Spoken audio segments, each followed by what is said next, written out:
While colorectal cancer is not talked about as much as other forms of cancer, it is the third leading cancer in the United States. We are now seeing an increase in younger people under 55 developing these tumors. Why might this be? Let's talk about it. Hey everybody, it's Dr. David. So I was recently reading about this increase in colorectal cancer in younger people, and then a local news affiliate reached out and asked me for a comment about it. So I figured, hey, let's make a video on it. So certainly in the pediatric world, colorectal cancer, it's not a thing. This is certainly a disease of adults. But of course, I know lots of parents and grandparents watch this.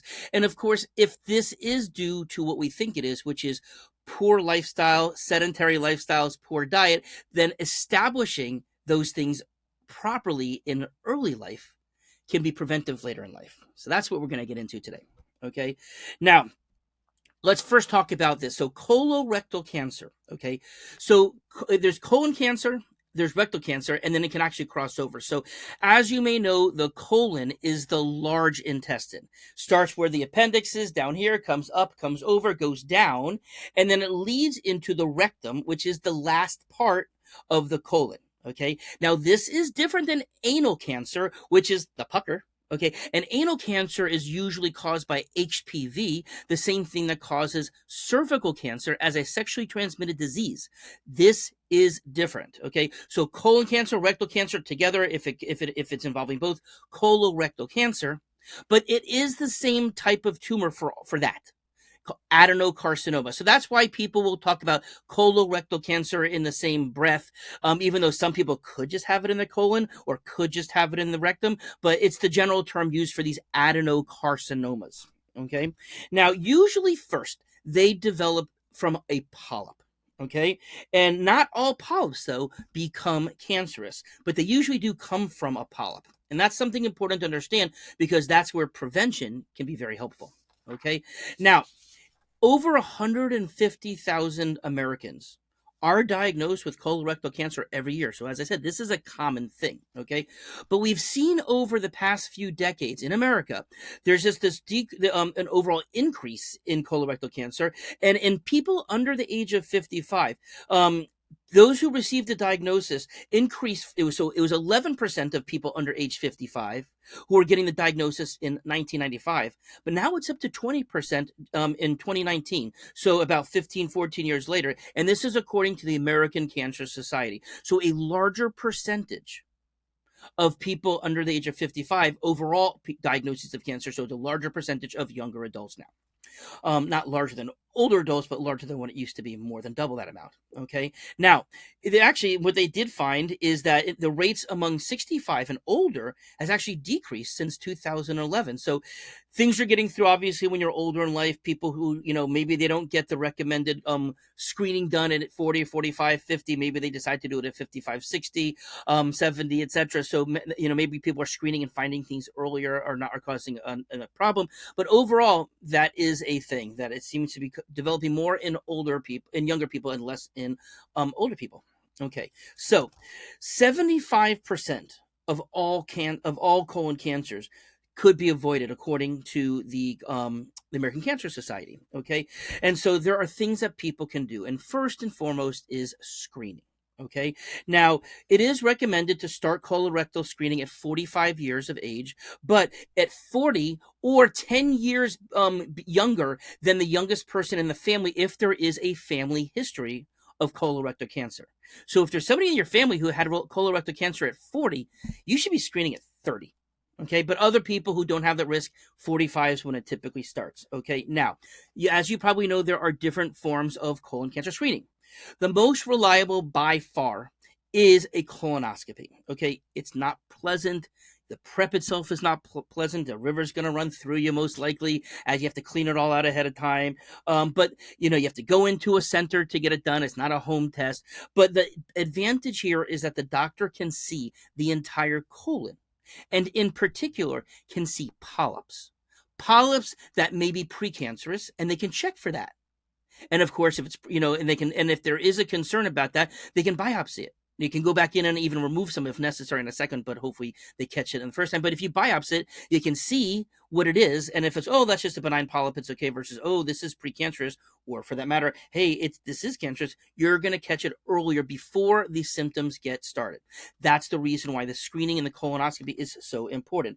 But it does take about 30 to 60 minutes, which isn't pleasant. You have to take the day off usually for that. But it does catch 92% of the cancers. Okay, but again, it's preventive, and it's the only way that's preventive since the precancerous polyps are found. Now, there are other types of stool tests, one called the Cologuard. This is relatively new. It's a stool sample, okay, but it's not preventive. Okay, it catches cancer early before it becomes a problem, because it's looking for DNA, abnormal DNA that's found in colon cancer tumor cells that are not part of human regular colon cells. And so it's if that DNA is there, it's a sign that the cancer is there, even if person's asymptomatic. But if there's a polyp there, obviously it could be shedding it off.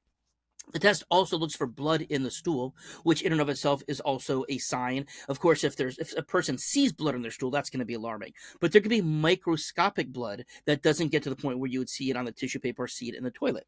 Okay, but certainly if the DNA is there, you have cancer. Okay, and of course, you'd rather know that early as opposed to later when it's advanced metastasized. So it's still not a thing not to do, but again, doesn't get that prevention there. Okay, now as far as the now the other one, now in the old school way of doing it is just doing a stool sample for blood. Okay, it's by far the least expensive way of going, and if a cancer's there, it does catch it 71% of the time, but it more likely there's more symptoms if the blood is there, right? If there's damaged cells, if there's friable cancerous cells growing out, usually tumors have more blood flow to them. So if you're actually seeing the blood in the stool, even, because the DNA may be there, but you're not seeing the blood on the stool, that probably means you're not as far along. Blood in the stool, you're further along. That's why we want to catch it early. Okay. Now, what has also been discovered, and this falls right in line with all of the stuff that we've been talking about from a functional medicine perspective, from a holistic perspective, from a healthy life perspective. It is felt that much of cancer, colon cancer, can be prevented by a person's lifestyle. Okay. So first of all, keeping a healthy body weight. Okay, a body mass index between 18.5 and 24.9 is considered ideal. Now, that's not true for everybody, because for very muscular people, this is a known thing. For like NFL players, for instance, who have a high body mass index because they're all muscle. So that's not true. But overall, for most general people, the further your body mass index is over 25, the more obese that a person is, especially as you get to the 30, 35, 40. And that is a risk factor. Obesity is a risk factor for colon cancer. Okay. Another thing, smoking. Now, thankfully, most people, we see, cigarette smoking is at the lowest point it's ever been. Okay. And that's obviously really, really good. But and there's this concept in medicine called pack years. How many packs per day for how many years? So if you smoke one pack a day, and what they found is that if a person has more than 29 pack years in their history, that in and of itself is associated with a 61% increase in colon cancer. So that means if a person smoked one pack a day for 30 years, they would be there. If they smoked 2 packs a day for 15 years, that's 30 pack years as well. So the more a person smokes and the longer that they smoke, that's what's called the pack year, and that is an increased risk. Okay, alcohol. Alcohol consumption is a risk for colon cancer. There's a 47% increase in distal colon cancer, so the last part of the colon, in what are moderate drinkers. Okay, but even amongst light drinkers, there's a 14% increased risk of rectal cancer in light drinkers. Okay, and as we've talked about before, for the brain, for everything, the only safe amount of alcohol consumption is 0. And I realize that's probably not going to happen for most people, but now you have the facts so you can make the best decisions for yourself. Okay. Diet. Limiting red meat, but also limiting processed foods and ultra processed foods. Okay. High consumption of mammal meat. Okay. So we're not talking about poultry. We're not talking about fish, mammal meat in particular. But high consumption does increase the risk of colorectal cancer by 28%.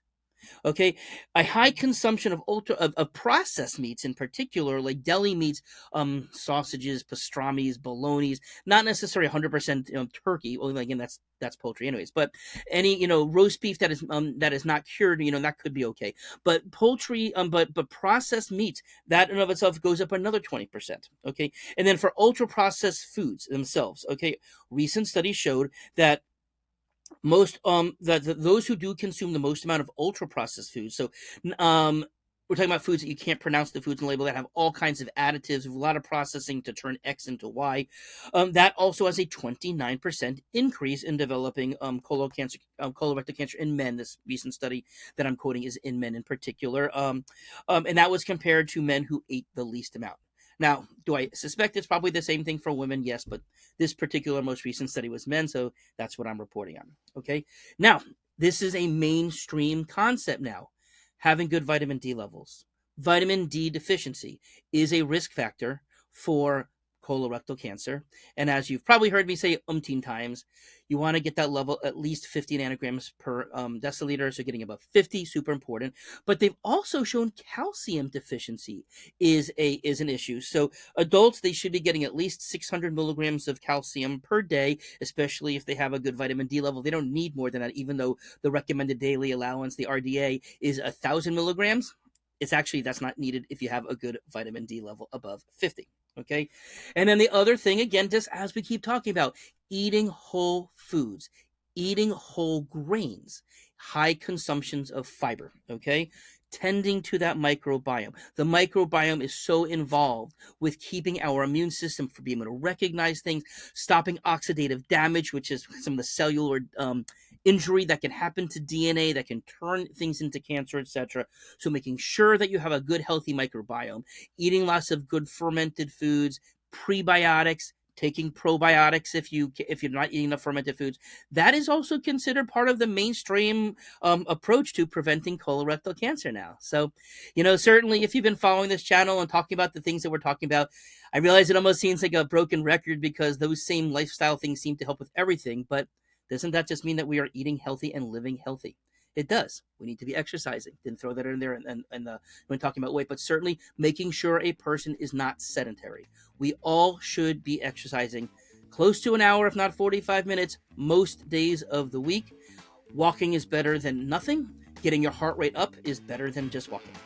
All right, so hope you can prevent colon cancer in you and your offspring. Pardon me, as life goes on. Have a nice day.